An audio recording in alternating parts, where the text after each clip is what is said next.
Welcome to the Grow My Salon Business podcast, where we focus on the business side of hairdressing. I'm your host, Anthony Whitaker, and I'll be talking to thought leaders in the hairdressing industry, discussing insightful, provocative, and inspiring ideas that matter. So get ready to learn, get ready to be challenged, get ready to be inspired, and most importantly, get ready to grow your salon business. Hello and welcome to today's episode of the Grow My Salon Business podcast. I'm your host, Anthony Whitaker, and as always, it's great to have you here with us today. Now, obviously, I'm not sure when you are actually listening to this podcast, but I am sure that in the middle of January 2024, we are relaunching our online money course. And so if you're a salon owner and you recognize that mastery of your understanding of the numbers in your business is an essential piece of the success puzzle, then head on over to growmysalonbusiness.com and find out all about Money, the online course. So with that said, on with today's show, where I'm talking with my friend and returning guest, Gianni Scumaci, who was last on the podcast in episode 121, which went out on the 28th of December in 2021, so about 2 years ago to the date. And in that time, I think it's fair to say that a lot has changed for everyone. Now, in today's podcast, we will discuss Gianni's new academy space, digital education, and most importantly, his soon-to-be launched MeMo app, and lots more. So, without further ado, welcome back to the show, Gianni. Thanks, Anthony. It's great to be back with you. Thanks for having me back on. No, it's really good to have this opportunity to chat. As I said in the intro, you were last on the podcast 2 years ago. It doesn't seem that long, but yeah, it's 2 years ago. And I wanted to get you back as part of a series that I've been doing about digital education. So let's touch on that first, and then we'll get to the other stuff. So let's just begin by asking what's been happening with your online education side of your business. Well, I say thank you for having me. It's amazing. It's been 2 years. And when I reflect back of where we were in terms of the online education businesses, a lot has happened since then. Since then, just in short, we're now in over 90 countries globally. And my wife, who's the more intelligent one, who's fluent in 3 or 4 languages, has transcribed and translated and narrated actually into, we're now in 3 languages. Wow. So we're narrated, we're not sort of subtitled. We really wanted people to be able to enjoy the experience of learning without having to read and watch at the same time. And so it's part of the philosophy as well. But yeah, so we're in English, of course, which is me, but we're also in the Spanish speaking world and also the Italian speaking world. So we've grown, and I'm really proud and excited to be able to share that with you since we last spoke. Good. So Sylvia is not just your head of IT and mother of your daughter, etc., and wife, but she's also fluent in English, Italian, and Spanish. Yeah. Yes, and she is. I'm very lucky. I'm definitely punching above my weight there, Anthony. Yeah, definitely. I'll say. As you once told me over dinner. Yes, exactly. I did, didn't I? Well, that was before you got married. I said, when are you going to, do what you need to do here? So anyway, that was a long time ago. That was a long time. 5 years ago or something now. Yeah. So the online education thing is still, I know, like a lot of people in the online space, me included, COVID really lit a fire underneath everything to do with online. And you were already in that space anyway, and it really has just taken off, and you continue to build on that offering. So that's fantastic. Yeah, we basically expanded the library.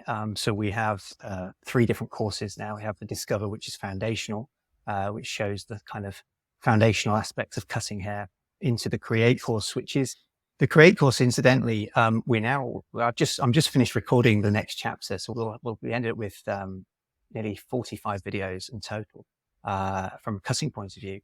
But the Create course was always about transferring those foundational techniques into a salon environment, and all but one of the currently 34 Create videos are all my clients. They're actually, I create them on the salon floor with my clients. Yeah. And I'll talk more about that during our chat. And then I bring them into the studio and repeat them.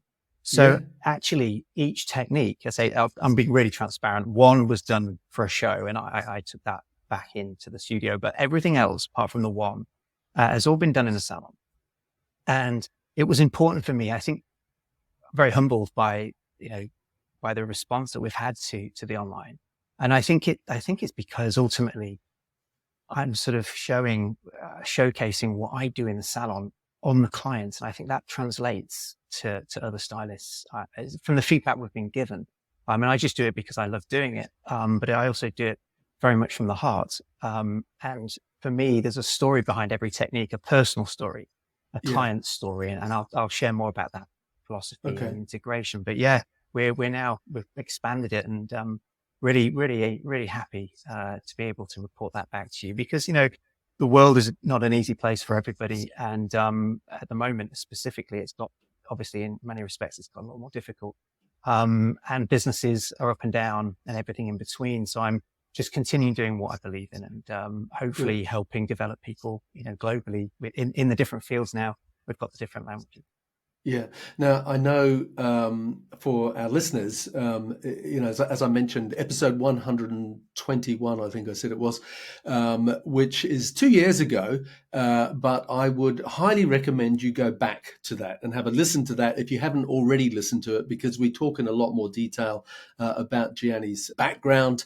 And a lot more about the online education, and education philosophies that he has in that episode. So, I haven't had the pleasure of seeing you for a little while, actually, face to face. It's just been over, the screen, etc., and on social media. And one of the things I wanted to say was that on social media, for our audience who don't know, you actually don't live in England anymore. You live, you frequently visit England because you have clients here, but you actually live just outside of Rome, don't you? And what I've seen is that you have a studio now, which is called GS Academy, if I'm right.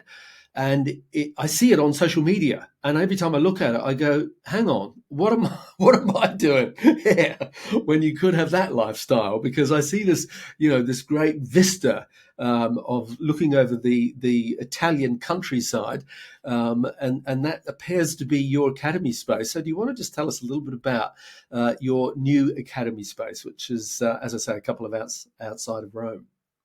Oh, well, thank you for saying that, Anthony. I'll take that from great weight coming from you. I'm very lucky. When we moved to Italy during the pandemic, we live, as I say, about an hour from Rome, hour and a half from Rome, and we're set between the mountains. And one of the things I wanted to do, I'm very family orientated, and so although I've been lucky enough to have the experiences that I've had so far in my career, I really wanted to stay closer to my wife, my daughter. She's nearly 4 now, 3.5, 4. And so I really wanted to spend more time with them. And I thought, how can I do that? And of course, the online you referenced earlier was one way of doing it. But I thought, how can I do this? Because online doesn't replace live education. It's there to protect the investment of it, and help people prepare for that experience. So I thought, well, how can I give them that experience without having to jump on a plane all the time? Because my life was very much that, like it is for a lot of my contemporaries and people in the industry. And so I decided, I thought, maybe it would be an idea for people to come to me. And although I've never had my own academy space in the past, I thought maybe we could create one. And I've got a good friend here who owns this beautiful tenuta, which is like a villa, essentially. And the villa is a building and its surrounding grounds, but a tenuta is everything you see beyond it. And this a friend of my collaborator, Marinella, she has this beautiful place, and I'm familiar with it. It's actually where I stayed the night before I got married, actually. That's originally how I came across this. And but she's an artisan and she's an amazing chef and cook. She's a master in certain areas, and all the food there is organic.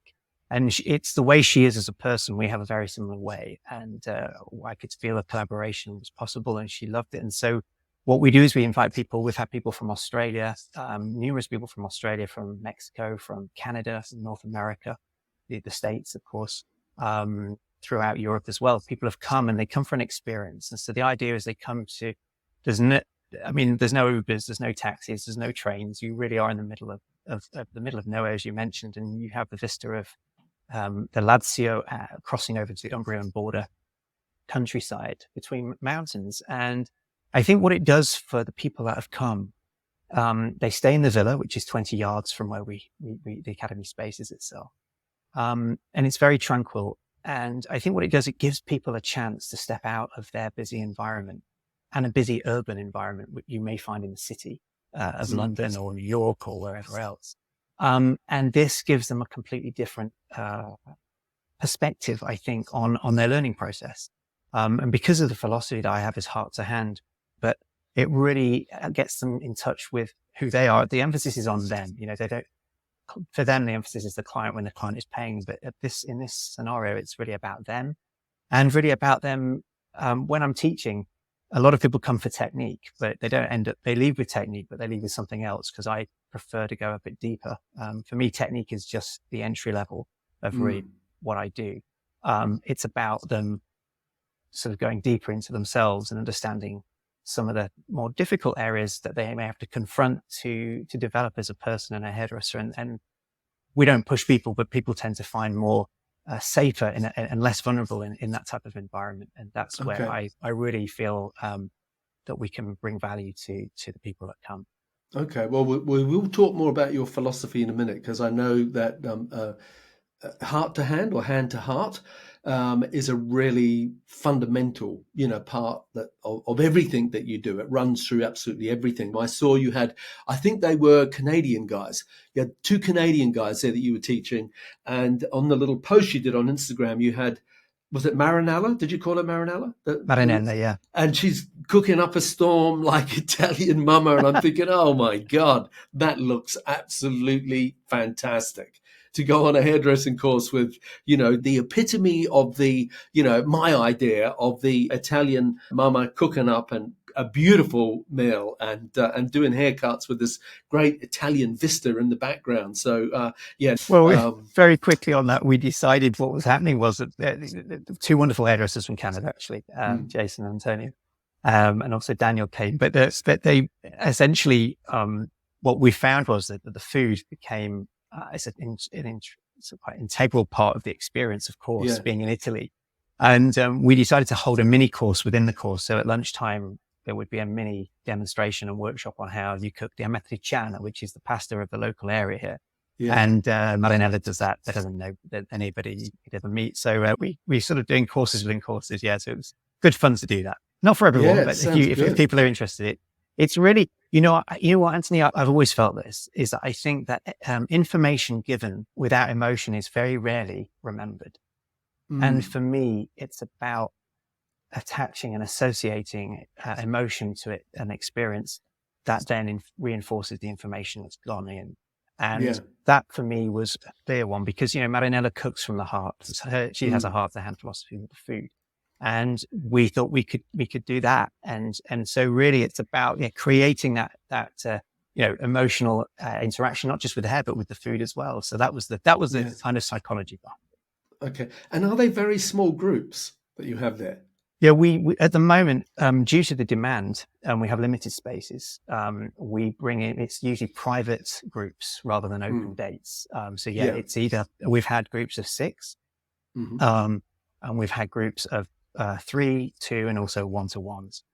We are actually about to take on a big group of 10 next year for 2024, and we're attracting large groups. But at the moment, that's where it's, the space itself can hold up to 30. It's quite large.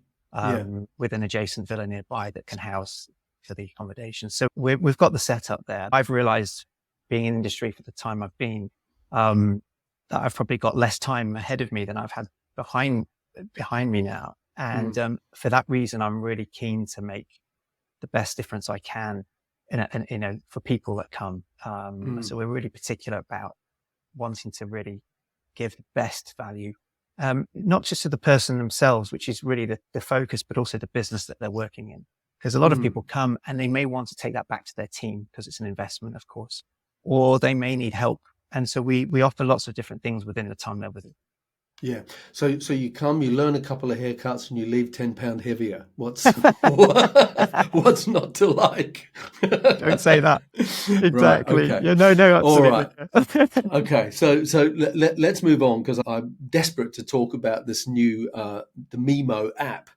But I think before we do that, and you've already touched on this, and I know it's something that you're very passionate about, and that is your philosophy that sort of underpins everything. So whether you're talking about your online education, or as you've just been talking about, the GS Academy, talk to us a little bit more about what do you mean when you use this phrase. You've said it a couple of times already, heart to hand.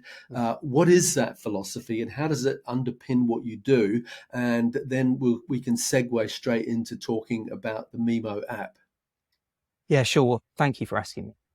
Because it is something, I may have mentioned it. I'm really passionate because it does underpin everything I do. So I've been looking to work, and I still do, in different genres of hairdressing. So we've mentioned education in two forms, the online and the live. I also travel, as you mentioned earlier, back to London every 2 months. I do 10 days back to back, 12-hour days behind the chair, with fully booked with clients, as well. And I also work less so, but I still do, on shoots, whether it's editorial, advertising, or celebrity. So across that genre of hairdressing, the heart to hand philosophy that I've had, and it started with me when I was really young, was really, I apply that in all the different contexts of those environments. And so maybe we could speak about the salon because it's more relevant maybe to what we're doing, but the heart to hand is how I work with a person and a client. So the first thing I do, it's 4 steps, heart to hand. It's the heart, it's the mind, it's the eye, and ends up in the hands. It's very simple. And the heart is when a client comes to me in the salon, the first thing I want to do is engage with them emotionally. I want to emotionally connect with them. What does that mean? Well, it's really important for me to understand who they are as a person and how they're feeling at that time. That's the first step. It's critical for me to pick that frequency up.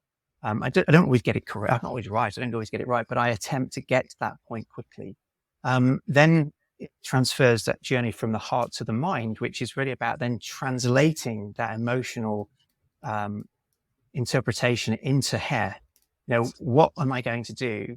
What technique, or what am I going to choose to do shape-wise to interpret that emotion the client is feeling at the moment? The third thing is then the eye. So that's the mind's eye and the physical eye. The eye is like a muscle. So then you sort of visualize how that's going to look on the person. And then when that's all done, it ends up in the hand where you purely create the hair. So that's the journey. And for me, it's very important to be able to, people come to me often on courses, and they say, they're always looking at my hands. They're looking at this. They want to know how does that work? How are you doing that technique? For me, doing good technique and understanding technique is just purely entry level. I've worked with some most amazing technical geniuses that you could possibly meet in cutting hair, and they're not necessarily successful in the salon. That's come at a great price to them, because they're, you asked me something on the last podcast right at the end. You slightly threw me and you said, give me in one word how you define success, what a successful stylist is. What is the one word you'd use? And I used the word awareness, but we didn't get a chance to expand on it. It's having this awareness, and it's an emotional awareness, not just a technical awareness. And I think this word emotion gets used a lot at the moment in this industry. But I'd like to really pin it down to specifics so we can understand what I actually mean. So I think I work with stylists, going back to what I was saying, which is really technically great, but not necessarily busy. Then I've worked with stylists that don't necessarily do brilliant hair technically, but they're packed out and they're really successful. And the reason for that, there is a formula to being successful in a salon, which I'm sure a lot of people are aware of. But with the 30 years I've been working in salons, I'm a 3rd generation hairdresser, and I started cutting hair when I was 10, 12 in a salon. I've worked with a lot of different people across the world, and I've noticed the same pattern. And, that we'll get into when it comes to the app. But for me, it's about transferring that emotional connection with a client into, say, what you do with the technique, into visualizing it, and then finally creating it. For me, what's really important is the art of listening. And I'd like to share that with you a little bit. I often teach, when I'm teaching, people listen to what's not being said, and if I can, I usually have visuals to talk through this, and it simplifies it, but I'll just try to simplify it very quickly in verbal for you. It's about framing. So if I can do that, that's a frame, right? Let's just say you're my client, Anthony, just for the sake of this little analogy. When you come in as my client, you're giving me signals. Those signals can be what you're wearing, how you smell, perfume-wise, or any other wise. To maybe, are you married with a wedding ring, to maybe tattoos, to anything. There's a lot of information that you'll give without speaking to. And when I come to meet you, my job is, as a hairdresser, is to frame you, understand how you see yourself. So my job is to say, right, this is Anthony. How is he seeing himself? And my job is to repeat that back to you so you feel safe. So then when you're sat in the chair as my client, go, this guy gets me, he understands. And my job is to paint the picture within the frame. Now, if I was going to go outside the frame and give you something really radical that you weren't ready for, you'd feel uncomfortable. And you go, he doesn't understand me. I'm losing trust. I'm losing connection. But the thing is that a lot of hairdressers stop at that frame. Every hairdresser worth any of their salt can frame somebody and allow the client to understand that they're on the same level. But where the real value is, where most hairdressers stop and they don't go beyond that, is then reframing the client and how they see it. So there's the frame of the client, and then the hairdresser might overlap and take them somewhere slightly different. And that to me is critical, because that's where it's when you make someone feel good. That's where the value is. It's far more valuable, I think, than how they think. And that's when you give them an emotional energy. People say in this industry that the most powerful form of advertising is word of mouth. Well, I completely disagree. I think it's word of eye. And this is the difference, is that if you're leaving the salon, I've cut your hair, and you're going to meet a friend for lunch, you may recommend me to your friend, passing my details and say, you could do with a good haircut, go and see my friend, John, Gianni, whoever. That's word of mouth. But word of eye is when you've left the salon and I've made you feel so good with the decision of the hair I've given you, not just the hair itself, but the decision of the hair, that it's emotionally suiting you.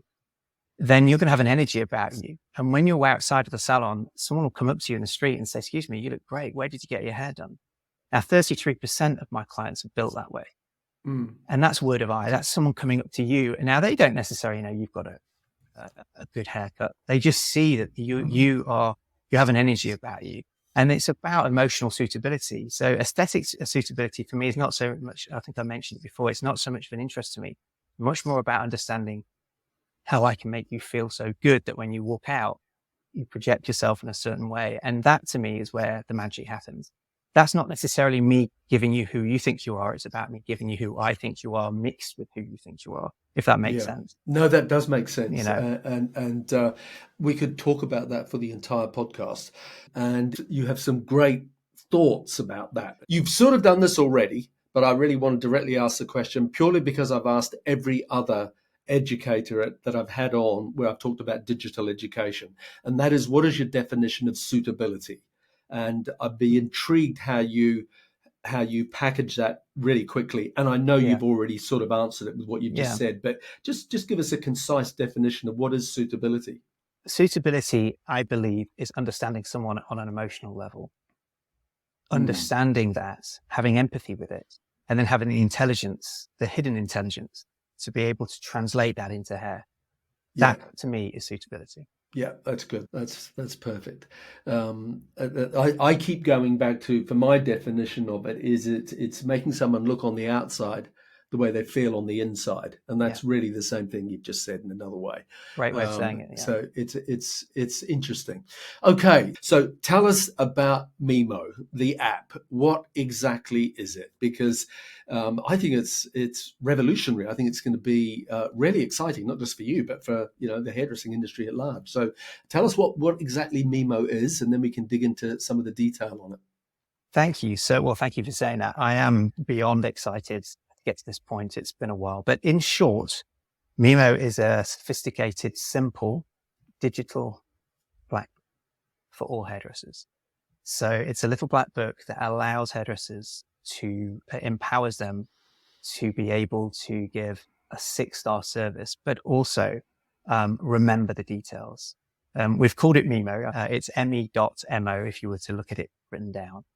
And it has a sister app called Me Moments. And the name comes from memory. That's where it comes from. Because one of the things that I've noticed again in my years of experience is that I'm sure there are some wonderful hairdressers listening that will pride themselves on their memory, and they do have a great memory. But what I've realized is that in general, hairdressers pride themselves on having a great memory, but the truth is actually that it's not quite as sharp as they would like to think. And there are certain details that they may forget that would really serve them when clients come back in, and serve the clients as well. And so this is about empowering that process, not just about the verbal details, but also the visual ones as well. Okay. So when you say we, who is it? Who's behind it?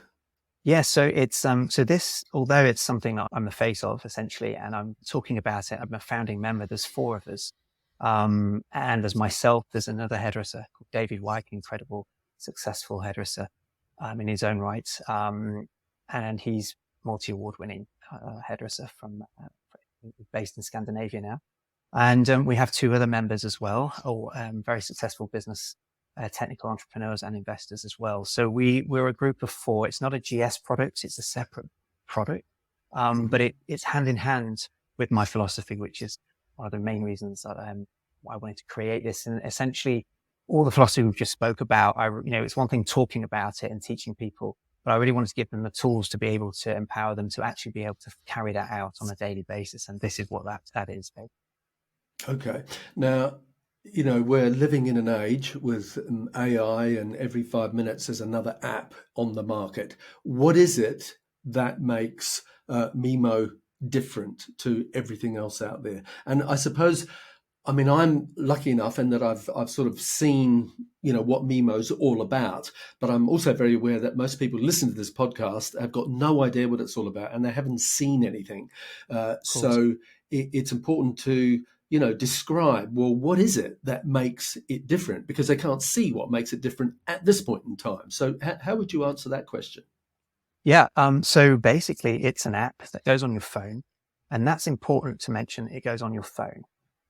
Most apps that are used in a salon, and by the way, just to point at the top of this is aimed at a salon owner.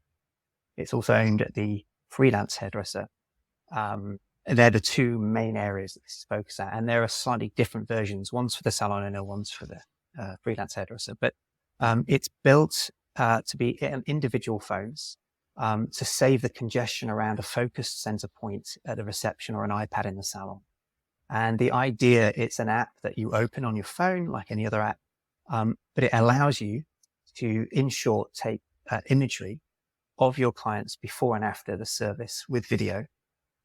It also has a dictaphone tool where you can just press a button, talk into it, and it will transcribe your verbal notes with it literally in seconds. It's 97% accurate.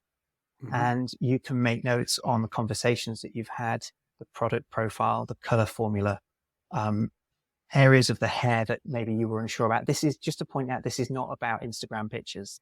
These are private. You can share them, of course, on Instagram if you want to, but the idea is that these are pictures that you take, not necessarily of the finished result, but also the process. So I use it to take pictures of my sectioning patterns to teach. I've got clients with little bald areas in their hairline that I often forget about. And then once I've cut the hair in, sometimes it's too late. There's areas, there's lots of things that I forget that this saves the day. And so that's essentially what this does.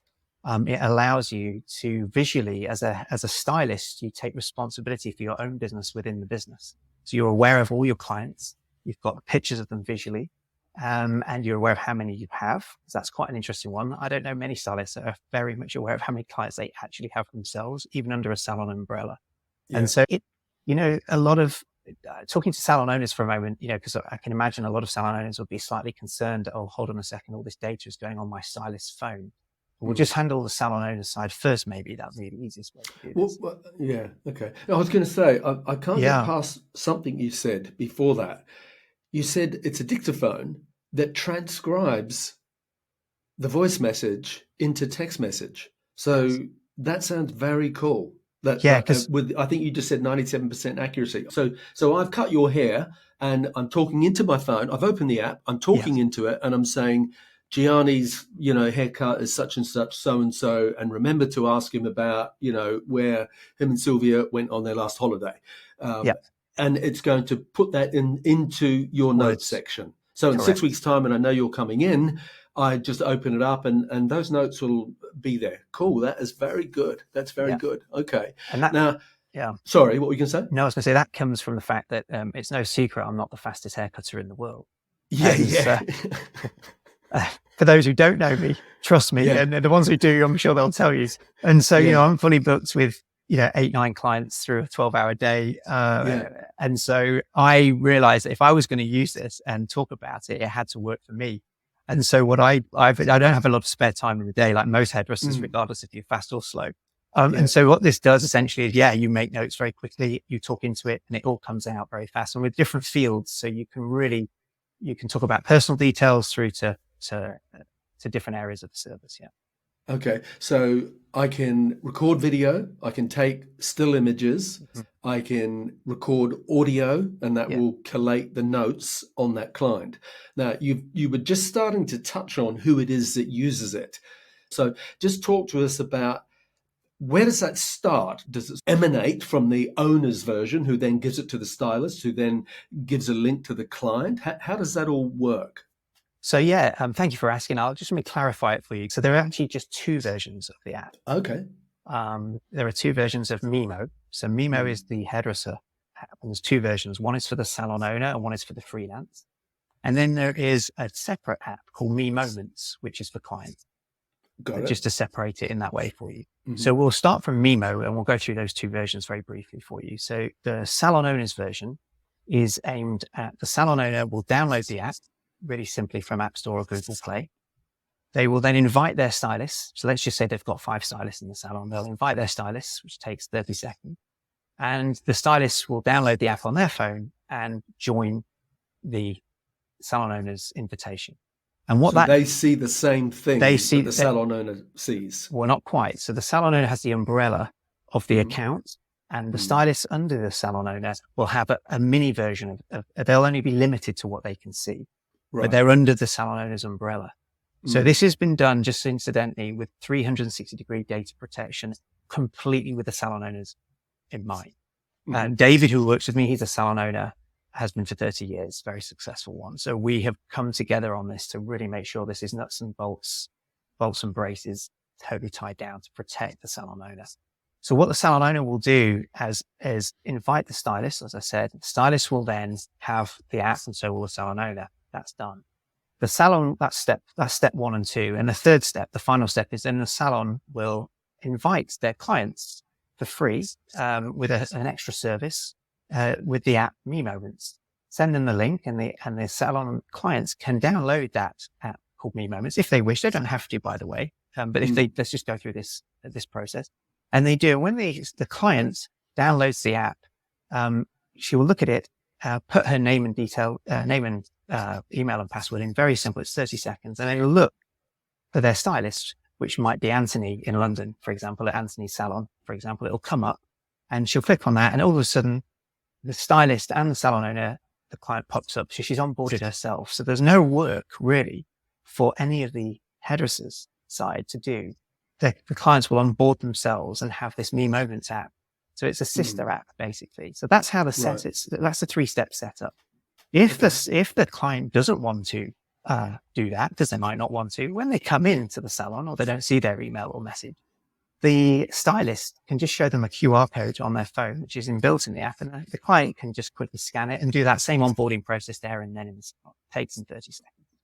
So that's another way of doing it. So there's various ways of onboarding. Okay. So the stylist, the salon owner's got it, the umbrella version. Yes. And they invite each of their stylists to join, and each stylist can only see their clients. They can't see other people in the salon's clients. Right. Okay.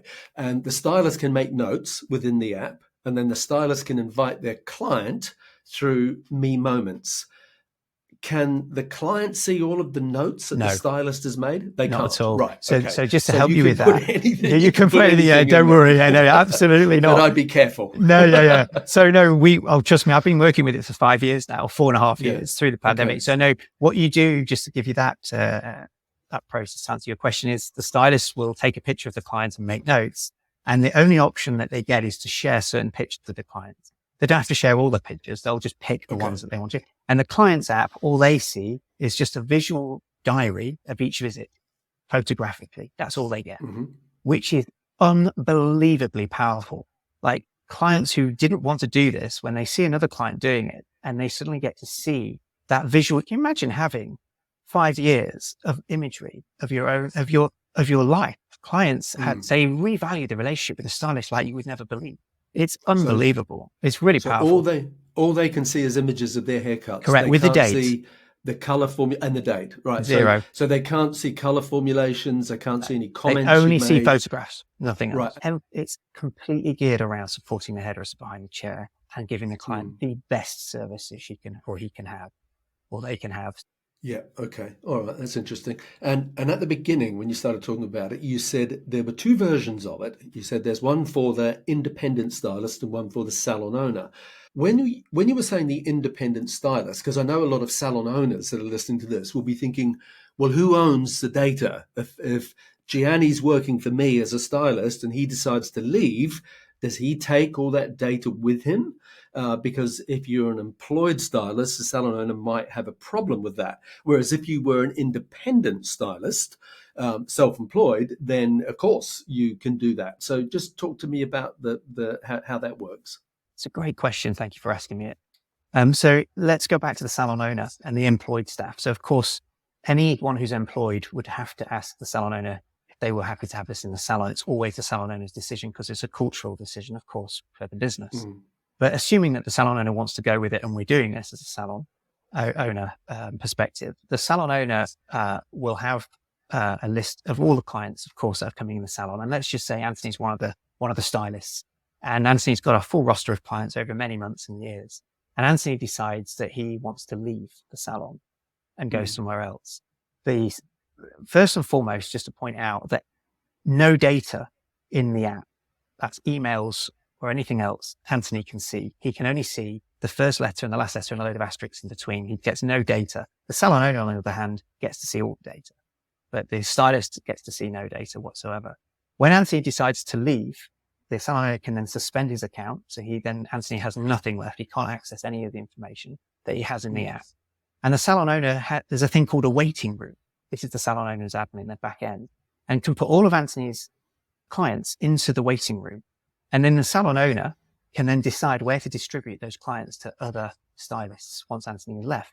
So Anthony might have a various amount of clients that Johnny or Lucy might be able to take on. But what's really great about that is it keeps the business as the client is the salon client, not the stylist client. Because when Anthony leaves and those clients get distributed to other stylists, those stylists have the notes and pictures of how Anthony did the hair. So the client can have a repeated version of what she got with Anthony, but with the other stylist. So there's a consistency and continuity there, if that makes sense. The same as if, same as Anthony went off sick, couldn't do his client for the day, the client's covered because there's a record there for her. Okay. So I'm trying to wear lots of different hats in this conversation. So if I'm the salon owner hat who is paranoid about people taking clients and going elsewhere, then I'm going, oh, this sounds very interesting. But now I'm going to put another hat on, and that's the hat of the client. If I'm the client, let's be real here. The majority of clients, they have more loyalty to their stylist than they do to the business. Okay. So, Gianni is my hairdresser, and Gianni's left Anthony's salon, and I'm the client. Gianni usually cuts my hair, and I want to go with him, and I'm going to move heaven or earth to go with him. But now I'm really annoyed that all those pictures have gone. Does that happen for the client as well? Yeah. So the client loses it as well.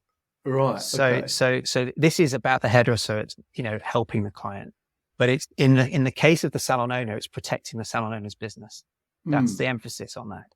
Now, if you were freelance, the freelance situation is a completely different scenario because, of course, it's a simplified version of basically they're your clients and they'll go wherever you want to go. Yeah. And quite frankly, one of the things that we noticed when we soft launched earlier in the year is, that the fact is that a stylist wants to steal their clients from the salon through social media. In 2 clicks, they've got the data. Yeah, of course they can. We all know that. And so we see the future as this as being on mobile phones. We don't see this as a centralized iPad in the salon that everybody shares or behind the reception where they're busy and it's congested. It's about empowering people and having it to hand at the time. And that's really important to point out in this discussion. This is aimed at the mobile phone. You can run it off an iPad and you can run it off a different device, but really this works successfully. And we've had a wonderful hairdresser, Wendy Young in Australia, who's been working with this for the last year and a half. And she's been there 36 years, really successful. And this has been a game changer for her salon. What's amazing, Anthony, is that and you know, because you've been a salon owner and you're an expert in the field, of course, if you're a salon owner and you're on holiday and you're on the beach in Spain or Barbados or wherever you are, and you want to know how your salon is doing, what are you going to do? The only way to see how your salon's doing at that point, once you put your pina colada down, right, is, you look at the figures, don't you? That way you can see your business from a beach is figures.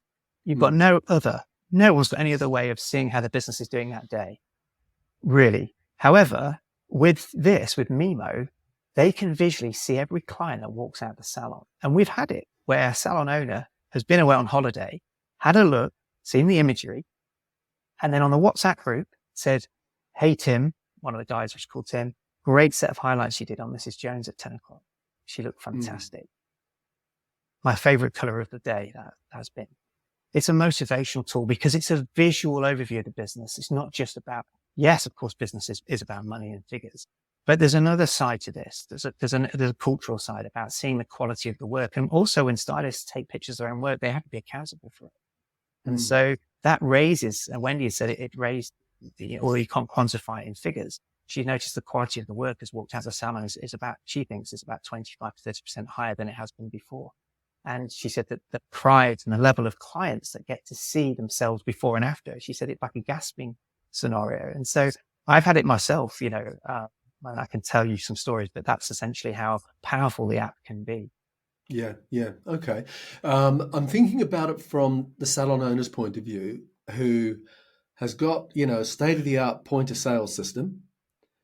And they have always said to their stylists, when you're busy, as a busy hairdresser, you need to take notes about people so that you can give them a great experience. And I know a lot of stylists do this, where they will, and so this is done within the point of sale system.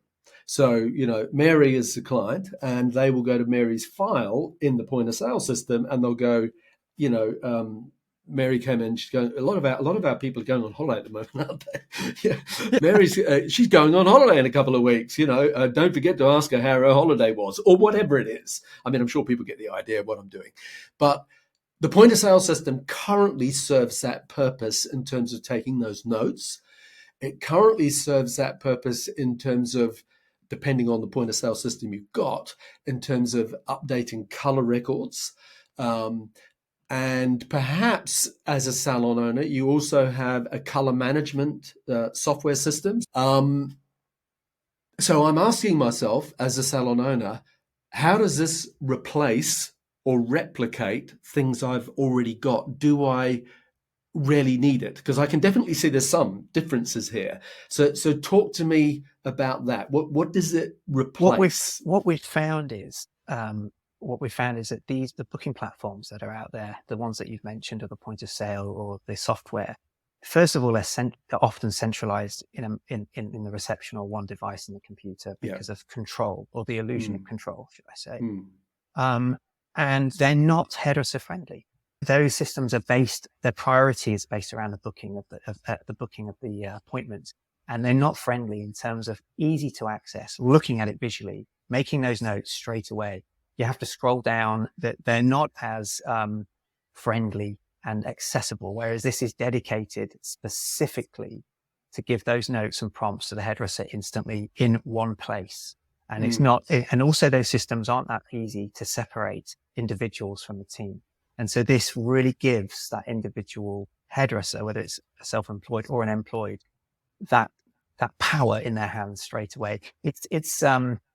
I really wanted this to be very visual and easy for hairdressers to use. And I tend to find that those systems are a little bit clogged up and clunky, most of the time. And this is aimed around imagery as well, where you see those imagery and you can flick through them. It's the priority of this is separated from the booking platform. It's purely about the little black book and its 6-star service.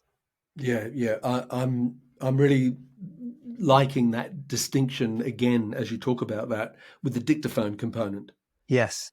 I mean, the visual element and talk to it. So yes, there's the bang. visual, and I'm going to talk to it because that's what hairdressers do. Let me So that's let me interesting. let me just be really transparent. Let's just go into real time for a second, right? I'm fully booked in the salon. This is me. I'm going to talk for myself because this is the truth. Yeah. The demonstration of the app is actually my MeMo. We've had to blur out the clients for data protection, but one client agreed to have it done. So the actual demo that you'll see in the link that we'll maybe leave below is actually my MeMo.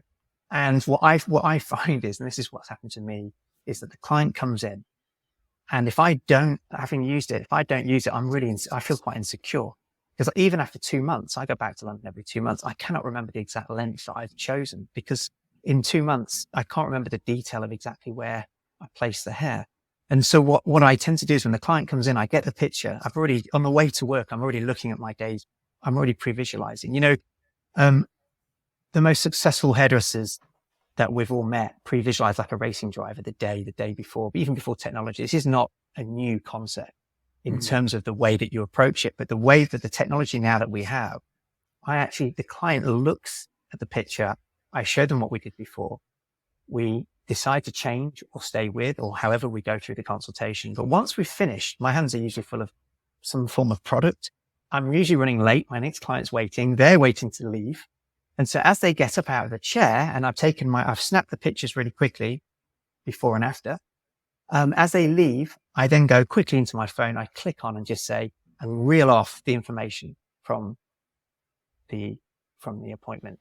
I had a client, she was a brand new client, and she came in and she was losing weight. And she said, I've given up sugar. I'm eating chocolate. She said it very briefly in the intro, but emotionally I could pick it up. That's where she was at. And I made a note in MeMo about the sweetener she was using. She came back the second time. I always find the second visit of a client the most difficult. And when she came in, I said to my assistant at the time when I had one, I said, don't bring her through to me until I've spoken to her at the waiting area. And we delivered a cup of tea, and I went out for 99 pence and bought the sweeteners and delivered it to her. Without seeing her first, the assistant took it to her. And it's those details that she's not going anywhere else because she remembered. Now, I could never have done that. And, I don't care if the busier the stylist is, the less they're going to remember. Yeah. And, that's really the power of it behind it. And so the dictaphone's really quick because you just quickly say it. Yeah. I like that. I'm sold on even with greasy hands. You will know that I'm sold on the dictaphone because of our WhatsApp messages. They're all dictaphone.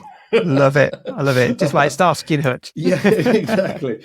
I was thinking about something while you were talking, that what the client has is still images or video or potentially both. Both. They can have still images or the videos that you take. You can. So difficult, I know listeners listening to this, obviously haven't got it in front of them, but bottom line is when I've taken 6 pictures in a video of you, for example, of you, they pop off my screen in the app and I can tick which ones I share and just press share. If I don't want to tick any, I don't, and they don't get them. It's really easy, simple. And then within seconds, the client's in the chair, and now my clients wait for them to come through. And by the time I've got the gown off, it takes about 30 seconds and they've got them before they leave the salon. Yeah, interesting. There's I don't know who started doing this, but I think it was a gentleman by the name of Sam Villa. I don't know if you know Sam, but he often talks about one of the things that he does with salon clients is he will say to them, give me your phone, and he'll put it on a tripod and he'll blow dry their hair, and he'll show them and give them a lesson on blow drying your hair. In real time, as he's finishing their hair in the salon. This is a product to use. This is how much of it. This is how you apply it. You comb it through, yada, yada. And I think that's a great idea in terms of educating the client. And obviously the opportunities at the same time as you're subliminally recommending retail products. And so that's why I was asking you, is it for still images only or is it for video? Because there's a big difference between, big difference. What Sam is doing is he's saying, give me your phone, the client's phone. And he puts it on the tripod and let's record this. And that's great. So now that's saved in their photos library. But what you're saying is that you've actually created a bucket for it as part of your salon journey app, that this is the haircut, this is what the end result looks like, this is how you dry it, this is how you use styling products. It's great. I love it. It's really good. Sam, obviously an amazing, fantastic force in the industry. What a great guy. I don't know him personally, but that's a great thing. And what we wanted to do, what we've noticed though, we found is that how many clients come in and they say, oh, I've seen this picture that I love.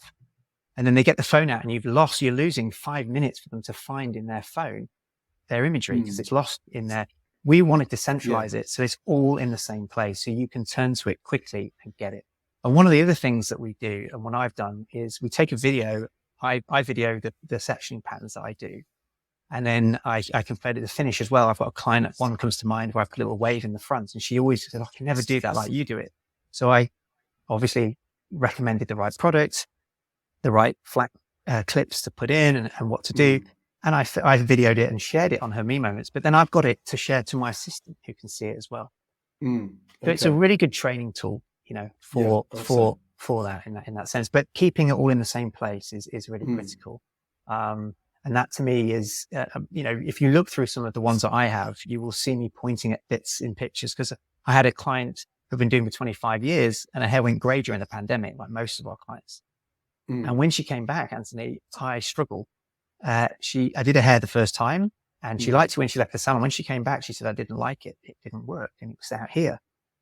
And I was quite taken aback because I wasn't expecting that. So I apologized, and I thought, whoa, I haven't had that feeling, for a little while. So I got down, did the second haircut. She came back in the same problem. And now I'm on the ropes. Now I'm really struggling. And it turned out that the hair, because of the coarseness of the hair, had expanded and the layers were too short for that texture. So I had to leave the layers longer. I won't get too technical on the podcast, but what I then did on the third haircut, when I worked it out, was I photographed my fingers where the layer is at the top of her ear. And so the next time she comes in, I know where I'm going. And that gives me it saves me time and gives me great confidence, but gives her confidence as well. So that's just an example. Sure. Yeah. Good. Okay. Listen, we need to wrap up, but obvious question is, well, what does this cost? If I'm a hairdresser or salon owner, what is the cost component? How does that look? Well, we've wanted to make this as accessible as we possibly could. So essentially, it's very simple for a salon owner, for one salon, regardless of the amount of staff that they have, whether it's 1 or 20 stylists plus, whatever. It's $14.99. And that $14.99 is in pounds if you're in the UK. It's in euros if you're in Europe. It's in dollars if you're in North America, for example, or in Canada, it's Canadian. So it's $14.99 per month. For freelancers, it's $9.99 a month. Again, respective currencies, all the same. So it's $14.99 for a salon. Correct. Whether you've got 2 staff or 22 staff. Correct. Really? Okay. Yeah. It's obviously, it's a no-brainer. We're not, I'll be honest with you. We give a 2-month free trial as well. And the reason for that is that the only hurdle that we find that people need to step through is just to make sure that they begin the discipline of taking the data in at the very beginning of each client. So they just get used to doing that first visit, taking notes and taking a picture. That's it. Just the once, because it's not something they're used to doing. But the minute that the client returns, boom, the magic happens. Most apps in the world, whether it's a fitness app, a diet app, you get instant gratification the minute you use the app. This is when the client walks back through the door. It's a game changer, an absolute game changer. So it's a 2-month free trial to allow stylists a chance to put the data in and take the picture and use the notes. So when that client comes back, as we use 2 months as a general, comeback time, it varies obviously. And we really wanted to make this easy for people to use and affordable. Okay. And when will it be in the App Store or, Google? When will people be able to access it? It's currently in the App Store and Google Play as we speak. Okay. So although we are actually, we're doing some final tweaking, but people are still using the app when we soft launched it. We're officially launching it in January. And by January, we'll be ready to go publicly. So I'm really excited to do that, but it's available. The best way, it'd be difficult to find, as you pointed out, on those app stores at the moment because it's just brand new and we haven't raised up the rankings. But if we have QR codes and links, and that's the best way. It also has its own Instagram page as well, MeMo. So you'll be able to, either way, be able to click on links or QR codes for now. And then in the new year, hopefully we'll be having a bit more of a present. All right. So, where can people connect with you on Instagram or other social media channels for Gianni or for MeMo? Where do we want to send people? Well, my Instagram is Gianni Scumaci. And in my bio, there'll be two links. One is to my online business and one is to MeMo. So that'll be on there. So that you can click on there, and MeMo has its own Instagram handle as well. And so you can check both out and access it that way. There's also a website to it as well. That would be the easiest and quickest way to find. Cool. Okay. So if you're listening to this podcast with Gianni and have enjoyed it, then do me a favor, take a screenshot on your phone, share it to your Instagram stories. And don't forget to subscribe and leave us a rating and review on the Apple Podcast app. I will put all those links that Gianni just said. They will be in the show notes for today's podcast. And if there's a QR code, then I'll also put that there so that you can find out exactly what this is all about and get that free trial to see how it fits in with your salon and your culture. But it sounds like an absolute game changer to me. I wish you all the very best with it. I've sort of seen some of it, and the bits that I've seen just look fantastic. It's beautifully designed, and I think it does open up an area that wasn't being addressed before. So it's not necessarily replacing something. It's a niche in its own right. So Gianni, thank you so much for being on the Grow My Salon Business podcast. It's been great having this chat to you again and getting the sort of scoop on the MeMo app. Any final words before we wrap up? Oh, no, I'm humbled that you've invited me back on. Thank you so much for having me. It's always a pleasure to talk to you. And I hope my passionate ramblings haven't bored the listeners. No, not at all. It's been very interesting. I've thoroughly enjoyed it myself. So thanks again. Thank you. Thank you for listening to today's podcast. If you'd like to connect with us, you'll find us at growmysalonbusiness.com or on Facebook and Instagram at growmysalonbusiness. And if you enjoyed tuning into our podcast, make sure that you subscribe, like, and share it with your friends. Until next time, this is Anthony Whitaker, wishing you continued success.